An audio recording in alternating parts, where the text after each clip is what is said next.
so we're gonna start now. Hi, so this is my teacher hat now. Hi everybody, welcome back. Do we have any returning people from last week? We do. Does anyone want to share if like what they wrote last week, or if their poem became anything else, or like just anything? Oh, look at Edwin Bodney right there with his little cute face. He's gonna get mad that I shouted him out. But does anybody want to share their list poem from last week? No? Yes?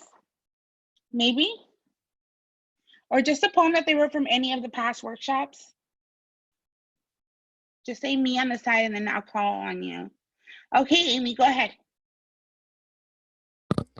Hey everyone, I'm Amy over here in Houston, and I'll read like a little bit of that last "What I Know Will Still Be True After This Is Over" list poem. Yes. Yes. Yeah. What I know will still be true. Number 1, selfishness will never truly abate. People who help others will put good into the world no matter what. We're never going to be as prepared as we think we are. And number 4, my Dungeons and Dragons group will still be banging and popping. 5, my mom will still forget the names of the movies she watches. 6, my walking trail will be there waiting for me. 7, my family will still worry about each other. And 8, people at work will still be friendly and nerdy. 9, the sunlight will still make me feel pure. That's just part of it. Thank you. The sunlight was making me feel pure. That was beautiful. Thank you, Amy. No, Anybody thanks. else have something that they want to share to open up the night, the session? Or it doesn't have to be anything from the workshops. It could just be anything that you might want to share. No? Okay. Okay, you're quieter than last week. Last week, everybody wanted to share. It fluctuates. So today's workshop, we're going to be, so the first workshop, we walked through the process of using an extended metaphor throughout the whole poem and writing a poem. So we were introduced to metaphors. And then this time, this last workshop, we did a list poem, and we talked about how list poems come to be and how they can be easier to tell many stories of the same subject. And this week, I wanted to focus not so much on a form of writing or a writing tool, but I wanted to kind of explore feelings, that we want to explore feelings as a writing tool, right? And I think that the best feeling to dive into and kind of explore right now is tenderness. So we're going to be talking about tenderness today and how that shows up in poetry, and how you could utilize it in your poetry and how I use it in mine. So word, that's what we're going to do. Who wants to tell me what the definition of tenderness is? There's no wrong answer. Like, what is your definition of tenderness, or what do you think tenderness is?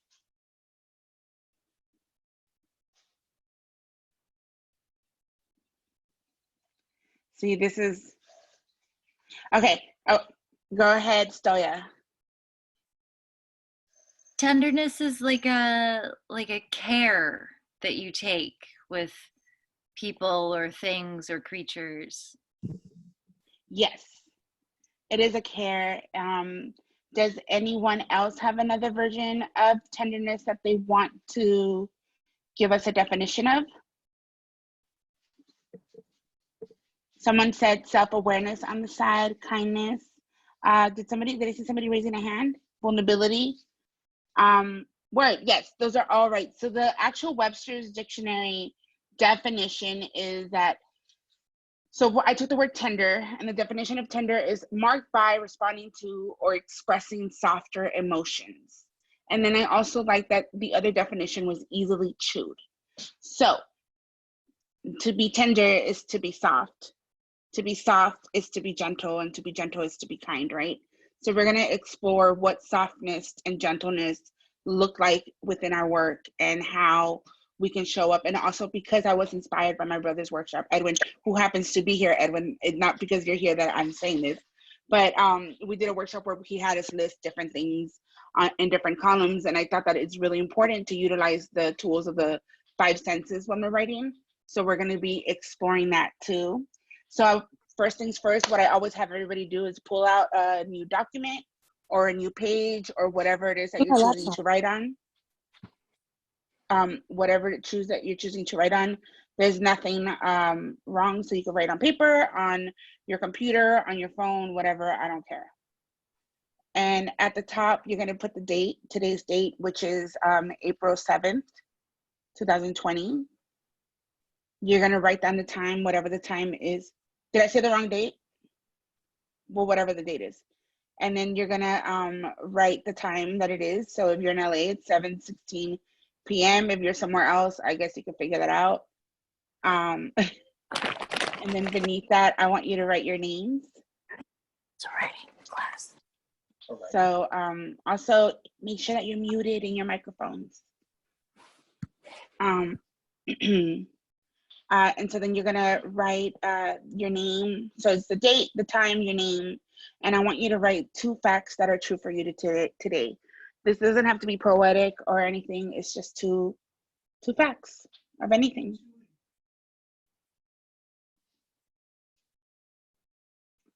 For me, my 2 facts today would be it's raining and my oatmeal has too much milk in it.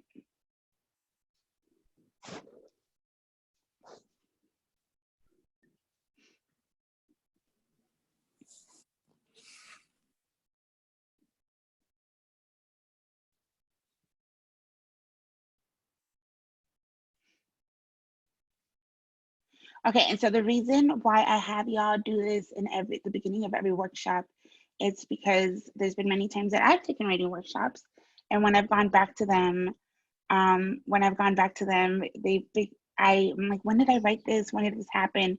So it's really cool to be able to know where you were at, what was happening, what were you doing, what you were feeling, where your mind frame was at when you wrote whatever it is that you end up writing today. So that's just something that I think it's pretty cool to make a practice of, that every time you're going to go to your pen or your computer and create, that you kind of take the time to like check in with yourself and be like, what is true for me today? Like, who am I today and how am I going to show up in this work? And in that same breath, I'm going to tell you all the same thing that I tell you at the beginning of every workshop. This is your space. It's for you to take. So if I ask a question or if I ask if anybody wants to share, please share. Please utilize this. This is for you. You showed up for yourself, not for anyone else. You're the one that's doing the writing. And if you don't want to share, that's perfectly fine. But if you're going to regret it later, it's no one's fault but yours, because this is your space. So speak now or forever hold your peace is kind of what I treat my workshops like. And I say that because most of the folks that come to my workshops are people of color, and it's usually women and femmes and queer folks. And we're used to not taking space, and we're used to letting other people kind of talk a little bit louder. And here I want you to just be as unapologetic with your poetry, at least for the next hour. So I'm going to hold you up to that, okay? Also, I always put in time for y'all to share, so don't think that you're taking up time that, what is time? Like, really, like, none of us have anywhere to go, right? So that being said, so we said that the definition of tender was being marked by, responding to, or expressing the softer emotions. Then tenderness, which would be what the adjective of it, I don't know, what's grammar. But tenderness is gentleness, kindness, sensitivity to pain. It's usually feelings of warmth and affection for someone or something. Tenderness can also be a soreness. How many times have y'all gone to the doctor and the doctors ask you, like, especially for those of us with breasts, when they touch our titties and they're like, does this feel tender? You know, or when you're on your period, like, it just feels like if you touch it, it's a little sore. So I want you to think of tenderness too. I want tenderness to be like the most gentle parts of you that you think of. Let me see, the warm and loving feelings that you feel towards your significant other.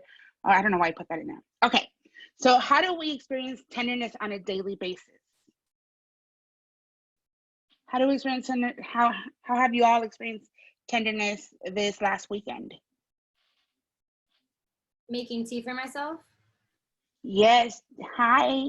But yes, making tea for yourself is a form of tenderness. Who else wants to share? Cynthia in the comments said my mom's hugs. You know, the chat is perfectly fine to talk in, but y'all could also talk out loud. I've been receiving pictures of my nephew. He's 2 months old, so I'm experiencing a lot of tenderness there. That's beautiful. The babies. What other tenderness? Samantha celebrated her sister's birthday. And then Juan bought a sunflower for a friend. Oh, somebody cried. Somebody baked cookies. Pamela.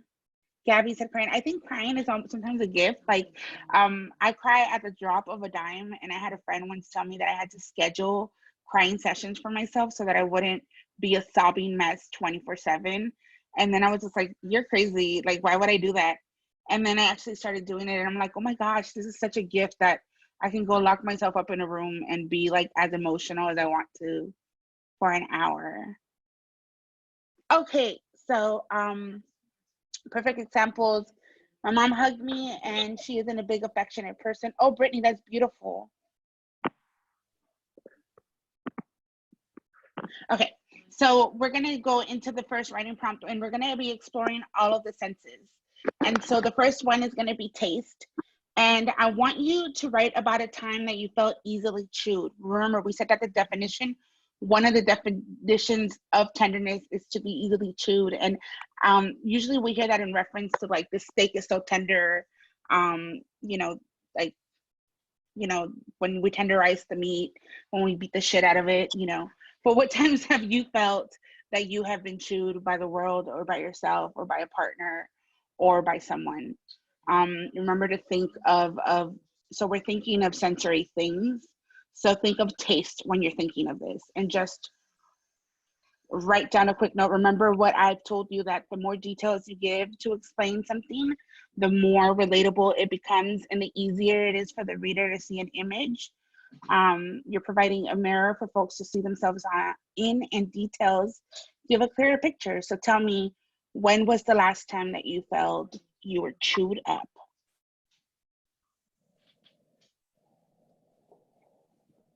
And being chewed doesn't necessarily mean a bad thing. It could mean whatever it is it means for you.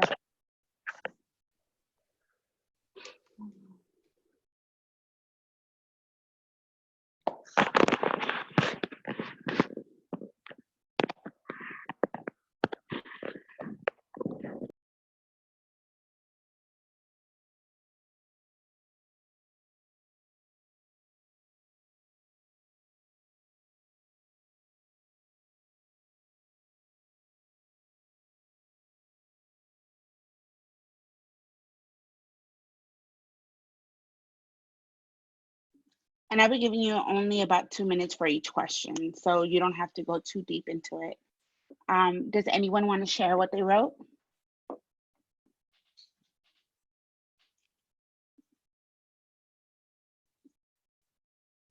I can share. Sorry, I'm not on camera. No, that's fine. I actually got this invite through a friend also in this session, which I'm really appreciative for the invite. But I was just gonna share that a few weeks ago, like I had like a freak out moment about everything that's going on.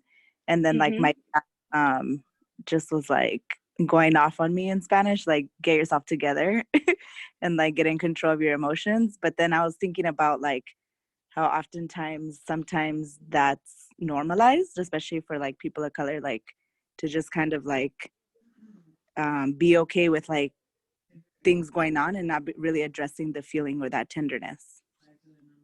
Beautiful. And so what is it that you wrote down?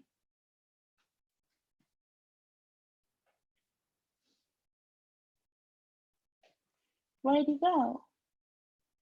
Hello? Yeah, I wanted to know, what was it that you wrote down? Like what did you actually write on the paper? I'm on my mobile device, so I'm actually just taking notes on the phone. Okay. Sorry. Perfect, that's fine. That's fine. No, I wanted to hear if you wrote something. I wanted to hear that too, but that's perfectly fine. Does anybody else want to share what they wrote?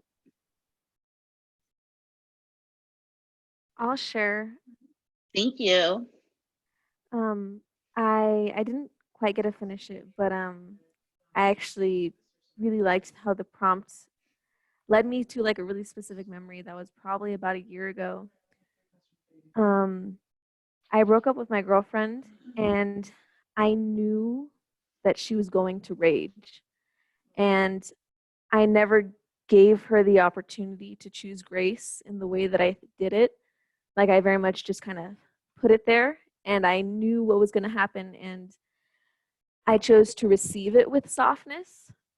But she definitely like chewed me up for it, and Mm. everything that happened I knew would happen beforehand. Like I had paintings of her, and I couldn't take them with me on the bus to go to my friend's house. So I had to leave them behind for a day, and I knew she was going to destroy them. And she did. And a part of me, I never felt angry because I knew that was just the way she was going to process it. And I actually admired her release. It was something that I've never been able to do, but I've always wanted to do, I think, in situations where just like you don't care, you're just gonna feel it. And I actually admired that about her, and I knew that eventually she was gonna feel bad about it. But I actually even told her when we did have that conversation as well that like I admired her thorough way of experiencing her emotions without guilt. And then I know you didn't finish it, but can you read whatever it is that you wrote down? I had just barely started. I said I broke up with my girlfriend, and I knew how she would rage, so I didn't give her a chance to choose grace, but I did give her my softness. That's beautiful. And although you didn't finish the story, it did tell me that there was a conflict, and you gave her kindness in a moment that it would have been easy not to. So thank you for that. Thanks. We're gonna move on to the next prompt. And so the next one is in sight. So I want you to write about a time that you witnessed tenderness between two strangers. Whenever that is, whatever that came up to. Remember to use your poetic devices, to use imagery, to paint a picture for me. I want to be able to see what it is that you saw, what you witnessed. So set me in a place. Tell me what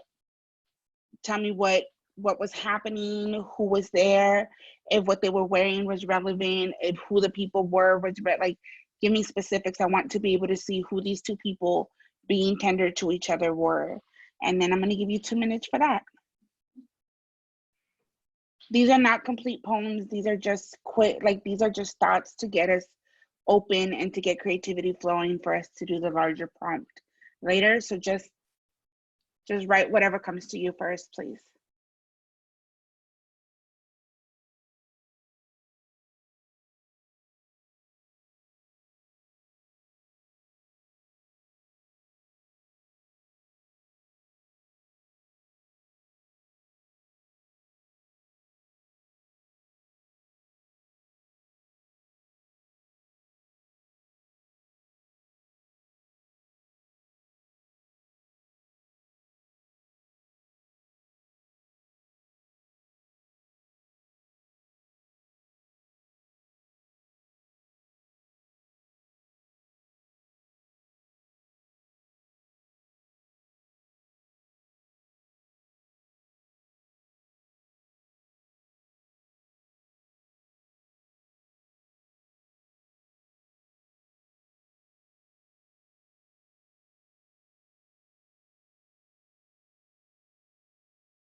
All right.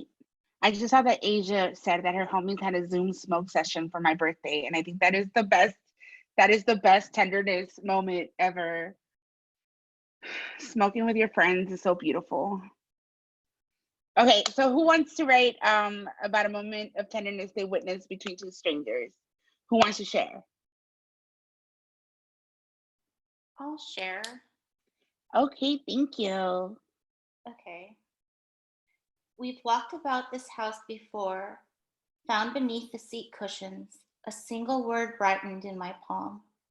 The gravity of love I'll never trace your eyes, though I know that you see me or see your breath in these kisses imagined. That's so beautiful. Thanks. Who were these two people? Me and some random person on the internet. He said strangers, so yeah. Oh, that's beautiful. I love that loop that you took because I'm like, what? I love it. Thank you so much for sharing that. That was so beautiful. Who wants to share next?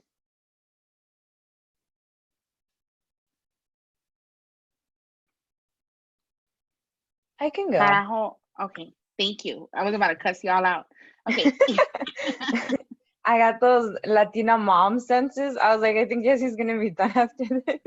I'm gonna be like, look, y'all, why the Yeah. fuck are you here? I'm kidding. I'm kidding. I love you. I could feel it. Okay. Go ahead. Okay.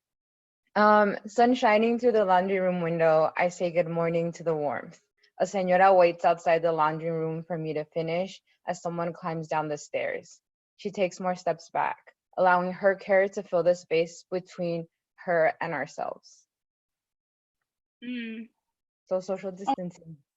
Yeah, that's so beautiful. The taking a step back, like, so that's a beautiful way of like really painting the picture. I could see the laundry room. I could see her taking a step back, and then just what all of that implies, you know, in a social interaction. Thank you for sharing that. That was lovely. And then one more. Does one more of you want to share? I'll share. Okay. Hi, Anna. Hey. So I just wrote I saw an older woman working out, and after an hour or so, an older gentleman came and asked me, "Have you seen my sweetheart?" I thought to myself, time can't stop love. Cries and single. Well, that was so beautiful. Thank you. Oh, thank you for that, Anna. And then this is I'm not going to go deep into that because this isn't what this workshop is about, but it is a beautiful way to use dialogue within poetry, and how sometimes just the dialogue enough says a lot more than the actual everything around, you know, like just setting it. If you set it up perfectly, a phrase that someone else can say in a poem, when you give another voice, introduce another voice into it, can say what multiple stanzas can't say. And so the "Have you seen my sweetheart" is such a tender, like it's such a beautiful, sweet mouthful. So thank you for that. And then, okay, anybody else burning up if they don't share this one, or do we move on to the next prompt? Okay, pues. I'm judging y'all. Okay, so now we're gonna move on to touch. And I want you to write a tender moment that you experienced with someone you love. I wanted to say a lover or a partner, but if you haven't had that experience before of having a lover or a partner, I want you to think of someone that you have of a moment of intimacy, of tender intimacy that you've had with someone that you love. So it could be so if I were writing about that, I would write about how one of my favorite things in the whole world, and one of the greatest acts of tenderness, and just my favorite things, is to be at a poetry show and to have one of my friends sitting next to me, and there's a poem on stage of something that both like my Angie, my old 215 partner, or my friend Amin, we all don't have our fathers. And so whenever we would be at the poetry lounge and somebody would share a poem about like missing a parent, one of us would reach out to the other and hold each other's hand through the poem.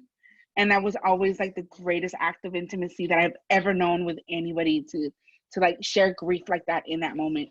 So I want you to think of a moment that you shared intimacy either with a partner, a lover, a relative, a friend. Just think of that. Think of touch. And then you have 2 minutes to write that.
Okay, we're playing musical chairs. This is where everybody turns off the music and then y'all fight for a chair.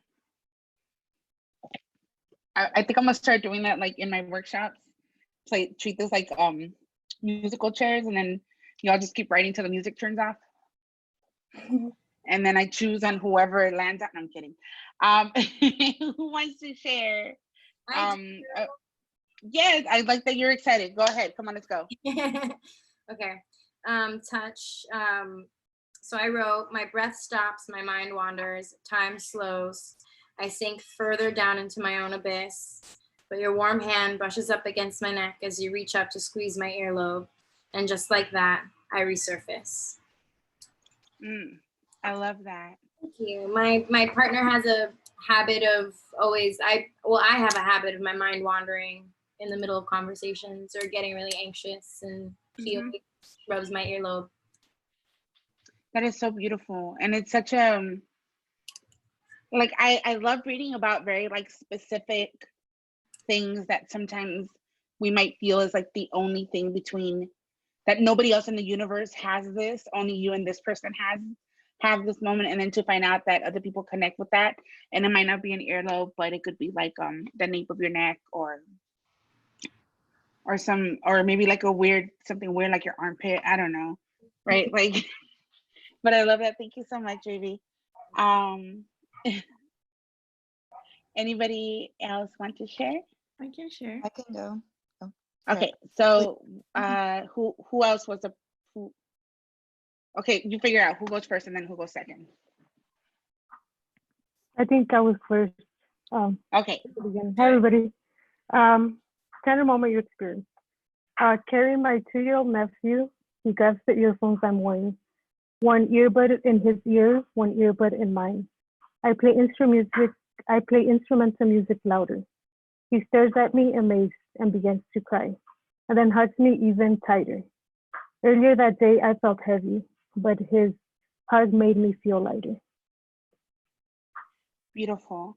So where for the other people that heard this, where do you see the touching? Like, where did you feel it? Where did you experience that? Anybody could chime in. You could unmute yourself and talk. This is when you're allowed to talk. Emilia said the putting in of the earbud. Okay, and there was another time when they touched. What was another time? The hug at the very end.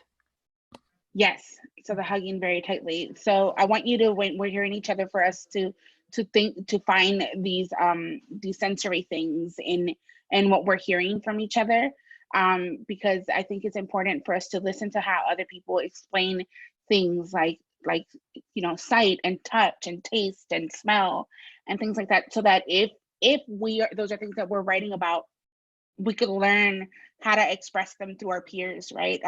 I have like, there's been so many times that I've been sitting in an audience of somewhere and I hear someone perform and I'm like, wow, I would have never thought of saying that in that kind of way. And it just opens a whole different little universe in your head that you could kind of go into when you get permission from hearing other folks write things. So thank you for sharing that. What was the next person that wanted to go? I was gonna go.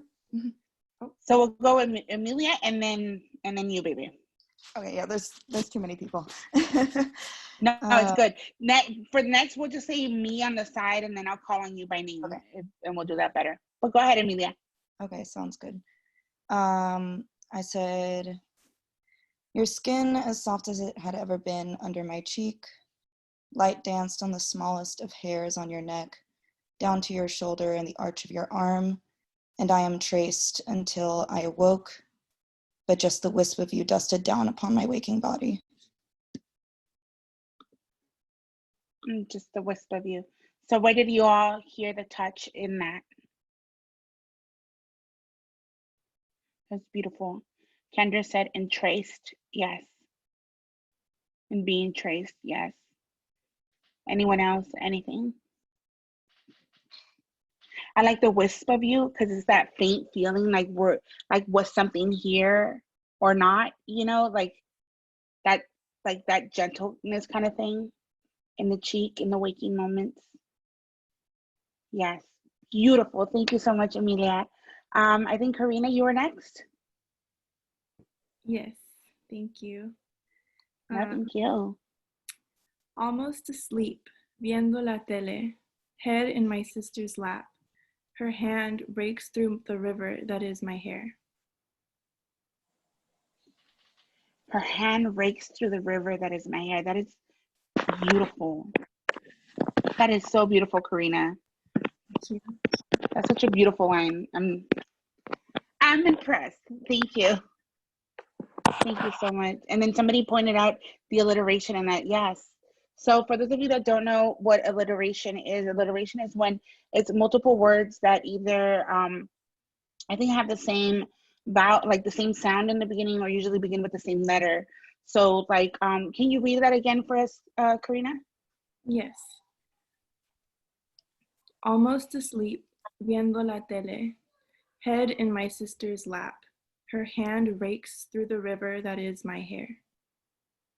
So you have hand, hair, and so it's you hear the H sounds, and it kind of creates a rhythm within the poem that even adds to kind of like the flowing of it, right? The river of it.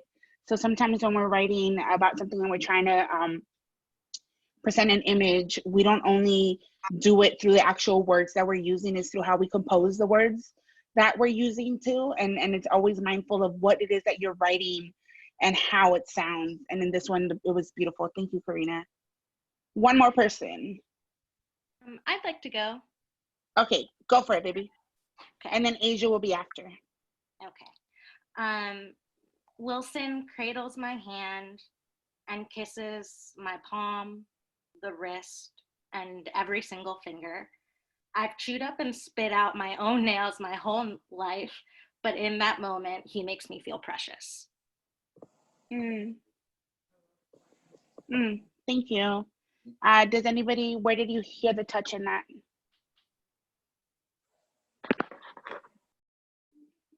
Is that like contact with like her, every part of like her hand essentially? Just like with the Mm-hmm. palm and then like each finger. That was a pretty good detail there. Yep, the palm, the fingers, and then the nails. That was so beautiful. Thank you. Every single finger. Like she gave the whole hand. And I think so many of us, I'm guilty of this, that I write about hands a lot, but I say hands. And it's such a boring, your hands, right? And so the fact that she described the palm, the fingers, the nails, and everything beautiful.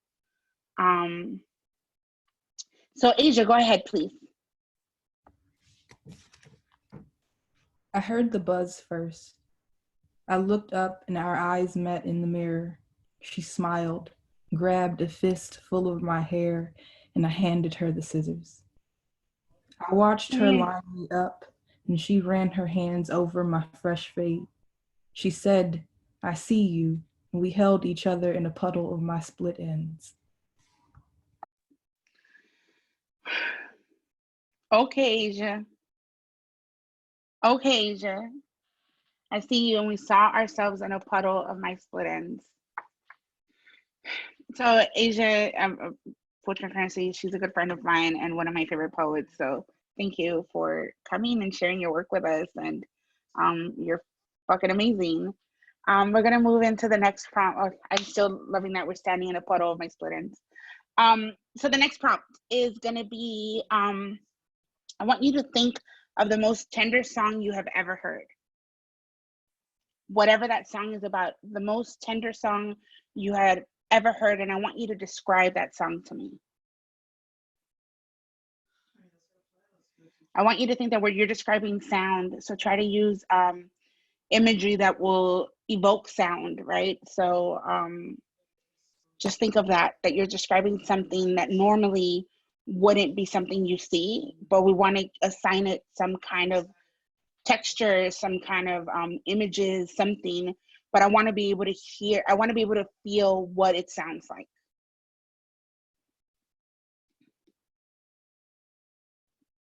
And then you have 2 minutes for that. And I'm gonna turn off my video because I'm eating my oatmeal.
And that's it.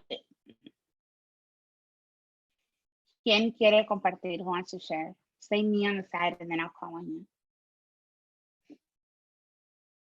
Amy, please. Okay, so this is the one that I'm doing here. So it's sort of a list. Notes about a downfall, soft ivory piano notes under a bed of a heartbroken falsetto, forlorn about a fatal haircut for a gentle warrior, a love forgotten as the piano fades through history forgotten, and it's Samson by Regina Spektor. Beautiful. What was that last line you read? Yeah, sure. The piano one? Sure. A love forgotten as the piano fades through history forgotten. Thank you for that, Amy. Yeah, sure. And then Sele, your turn. Okay, mine was off of Rachel's Last Things Last. Pinpoints of light fall across, bodies stripped dark carry a heartbeat's thump. A solution breathing out its own fresh air. And what was the song? Last Things Last. Beautiful. Thank you for that. And then one more person. Somebody said there was personification in Amy's poem. Sorry if I mispronounced words. I'm new here, but personification is when you something that's not an object and you turn it into something that's alive. And so that was beautiful to do that with the piano. And Stephanie, go ahead. Hi guys. Okay, I wrote, let the needle go, grain unique to vinyl, soft strum of a guitar, nothing pretentious, stripped all the way down, voice of a confident angel. This is OG kind of love. This is slept in on a Sunday, made coffee for you kind of song. And the song is Simply Beautiful from Al Green. I love that song. And then saying that this is sleeping on a Sunday I made you coffee is exactly what that song feels like. So thank you for that, Stephanie. And I was, when you're painting images, so imagery is a poetic tool, right, that we've talked about. And so I like to think of when we're writing a poem, it not being much different than like a painting, right? And you want folks to be able to look at it and see the entire picture of everything that you're saying. And Stephanie was a good example of that, that you could see what is actually happening in the moment. You could see somebody still in the bed and then somebody else in the kitchen making coffee and the song playing. It's like the tenderness of that moment is vivid, and it doesn't need to be too complicated for you to be able to paint those images. And then we're going to move into the last sense, the last thing, and it smells. So I want you to tell me what tenderness smells like. Whatever that is for you, what does it smell like?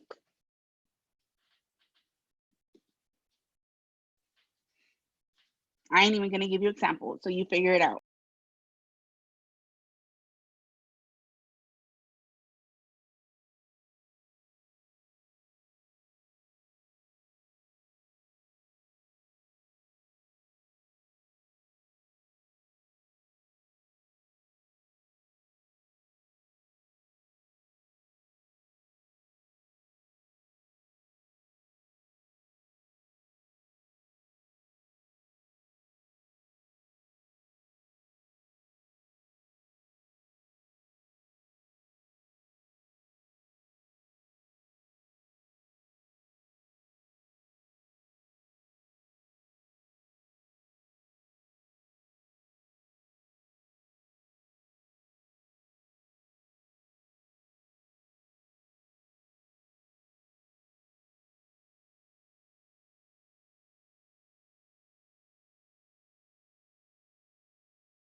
Okay.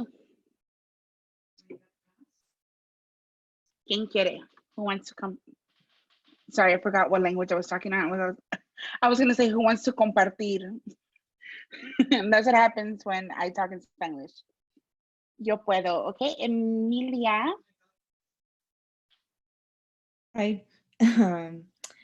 I said apio, poro, cebolla, carrots and parsley and salt y mucho más, cubiertos en agua, poured by my father, simmer low, para que me caliente un caldito. Beautiful. What is more tender than a caldito, right? And this reminds me of Carla Cordero, who is in here somewhere, last workshop that she did a workshop about how food is really, specifically recipes are really like good tools of poetry. And so thank you. And I love that. Why Ramales? I'm Oh, sorry, tell me how it's to fine. pronounce that correctly. It's Yesenia, but it shows Okay. my last name. All right. Cool. Tenderness smells like my nephew's breath. 1 year into this life, and he eats with curiosity. And I am curious about what he's eaten today. Something citrusy, I wonder. And I wonder when his baby breath will fade away. Before we get stank breath, right? But oh, baby, so tender. Thank you. How many of us don't have babies in our lives and then like to taste, like to smell them, you know, and be like, it's okay, you're a baby. You could kiss me with your stank breath. So thank you for that, Yesenia. And then who else? Everybody quiere compartir. Déjame ver, I left somebody up here. How do you scroll up? Oh, there we go. I figured it out. Stephanie.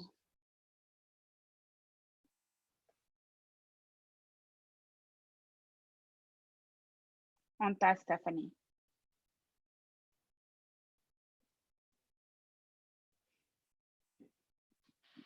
Okay, well, Stephanie gets it together. We're gonna move on to Lenny. Lenny, yeah. Hi. Yes.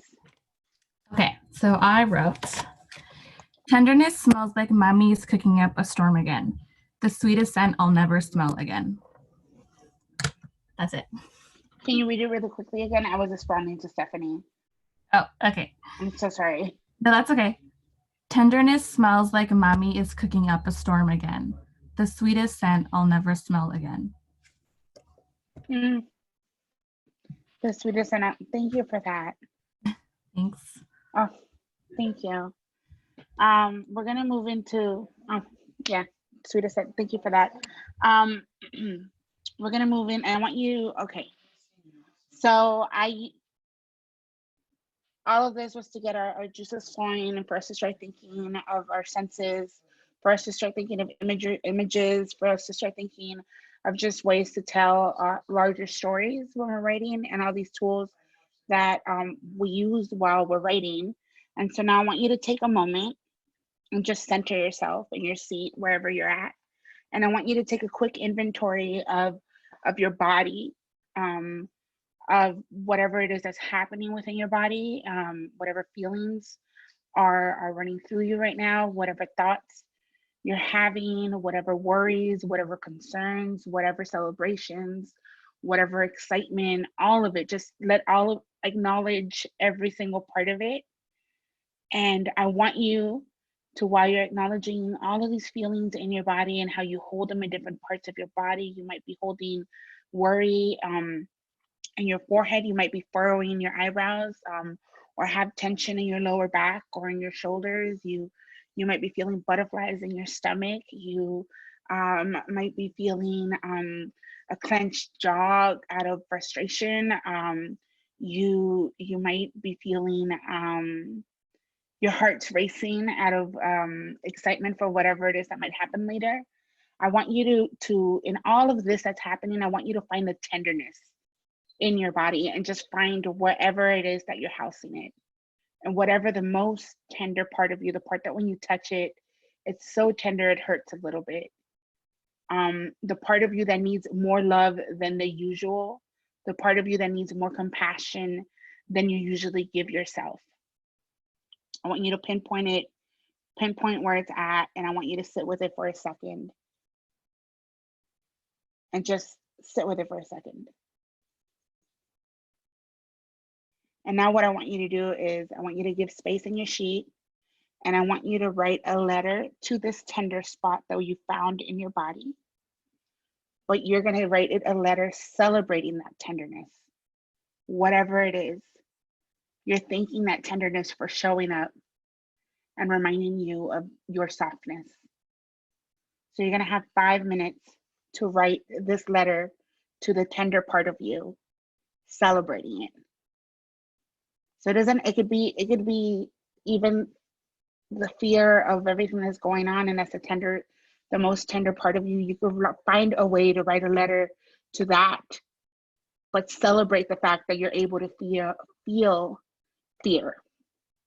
You're able to feel whatever it is that you're feeling.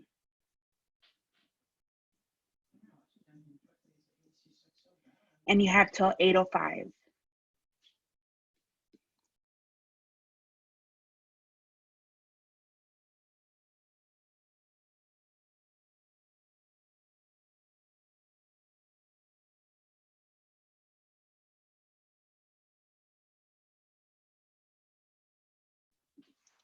As you're writing, use the sights, use touch, smell, sound, taste,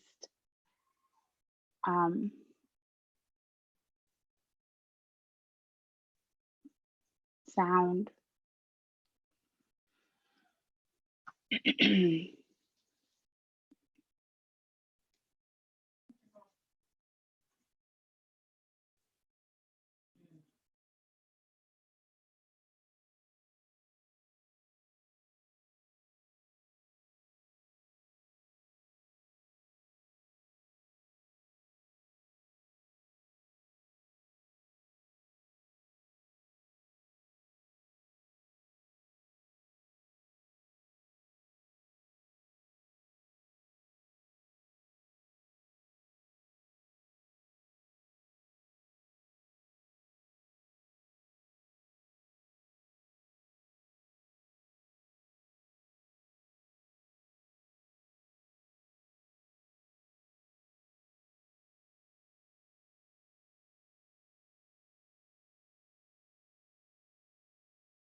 Okay.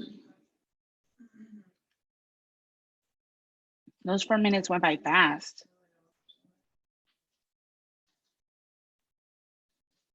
Lauren, you are ready. I didn't even ask yet who wanted to share, and you said I can. So go for it. I don't have to hide behind you anymore. I can work in partnership with you. With every curl, I'm connected to my kuka. I wear a crown on my head. Every day I can shape shift. You can tell my mood by how I wear my curls. They are my armor. Beautiful. So what made you, why is your hair the most tender part of you right now?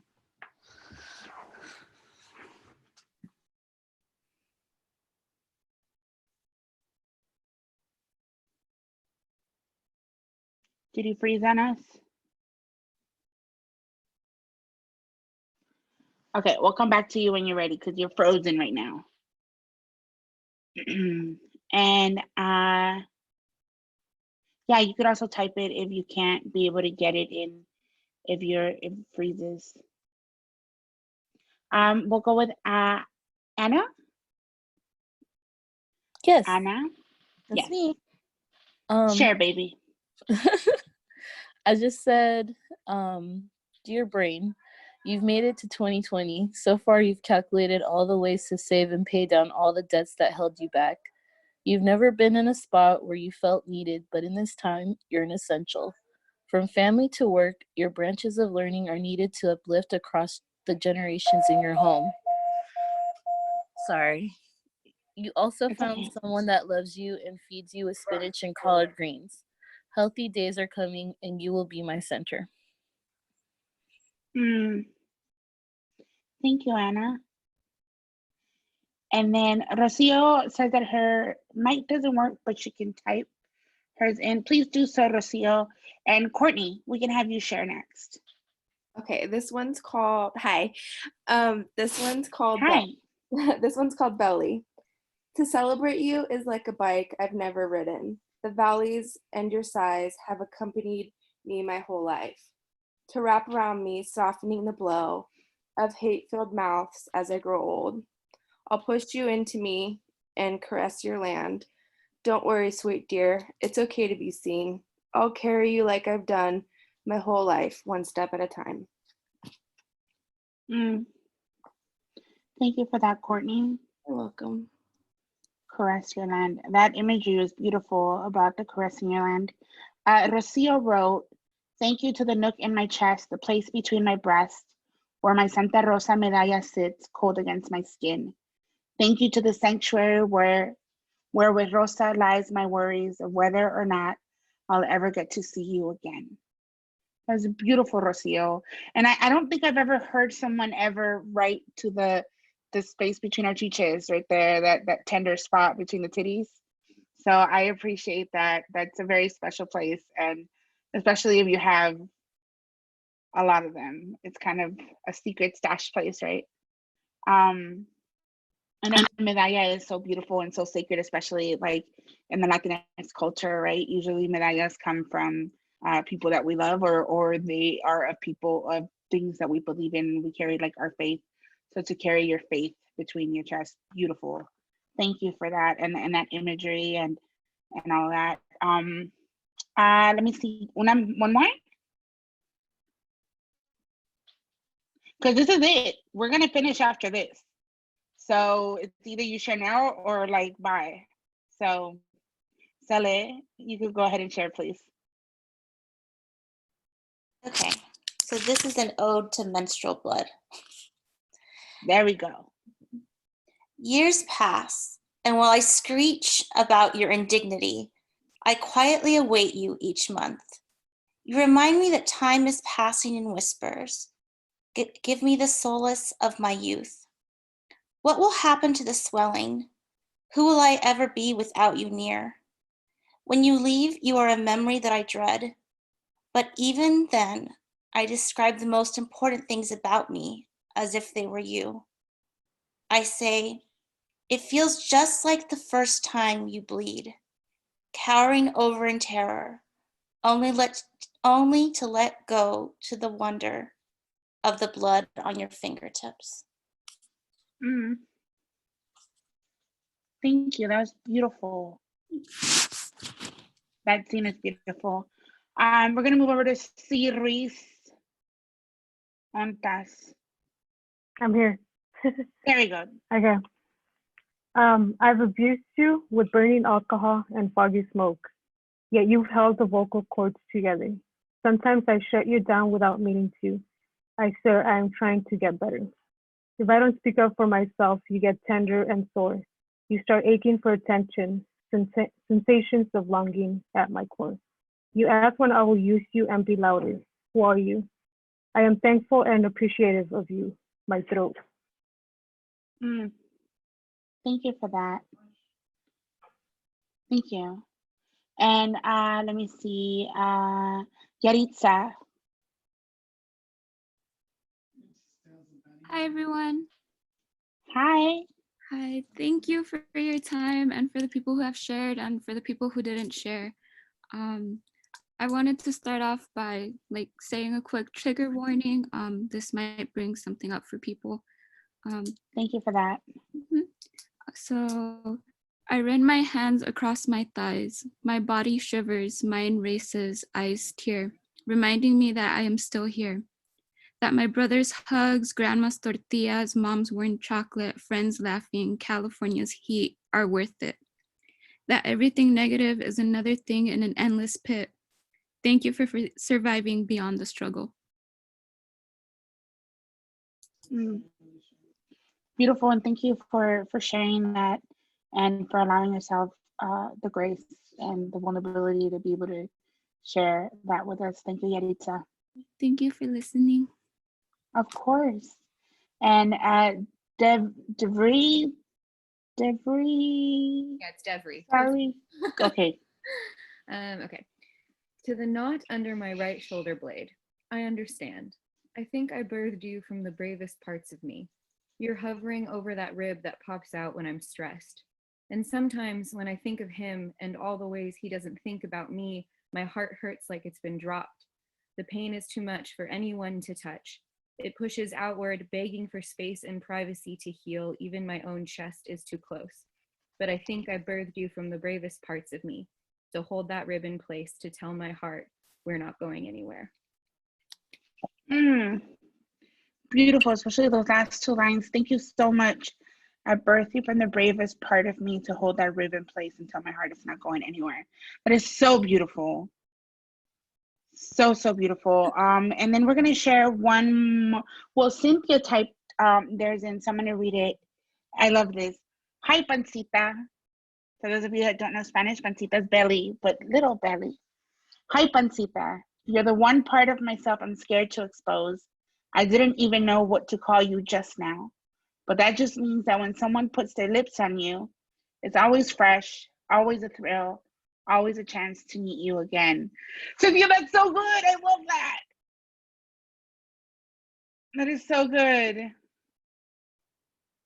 And I love the clapping. That is so good. Thank you, Cynthia. I think that's a beautiful, beautiful last piece of writing to write to. And I'm so glad that we're here and that you all started sharing, because I don't know, for a moment there, I was going to yell at everybody in rage, and nobody ever sees angry Yessie, so you don't want that. But thank you so much for showing up and giving yourself the gift of a beautiful workshop. I think these are really important, and so I want to thank Notacult for making this possible. Daniel is doing all of this labor for free, and there's workshops every day of the week that Notacult is putting on for my peers. So Edwin Bodney is an amazing poet, human being, one of my best friends, and he gives a beautiful writing workshops on Mondays. Carla Cordero, an amazing, my sister in poetry, and she's just super dope. And hers is, when's the next one for Carla? Next Friday. Next Friday. And Carla's amazing. And then there's a plethora of other people. I know Stoya's here, and she has a workshop coming up, or she gave one already? She gave one yesterday. She gave one yesterday. Is there going to be another one? I am not sure. No pressure, but if you do, Stoya's here. and you took a writing workshop with her, and now she'll be facilitating another one.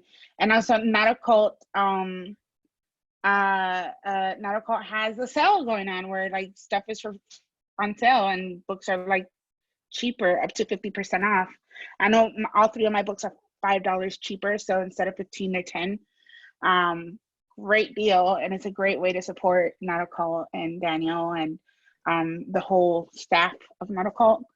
And also, I want to acknowledge the fact that y'all showed up to write poems in a time where a lot of us are really tired, really drained, don't have the drive to do much things. I try to keep these workshops as simple as possible.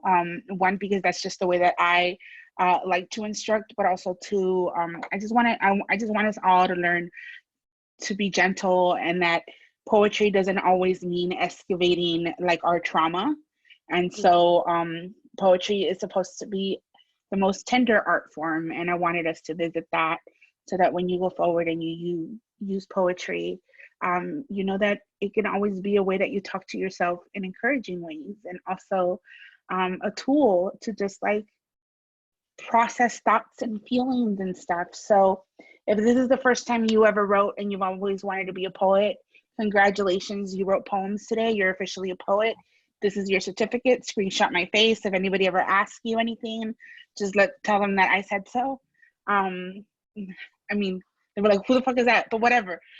Just tell them that you have somebody in the world that said that you're a poet, and you're a poet.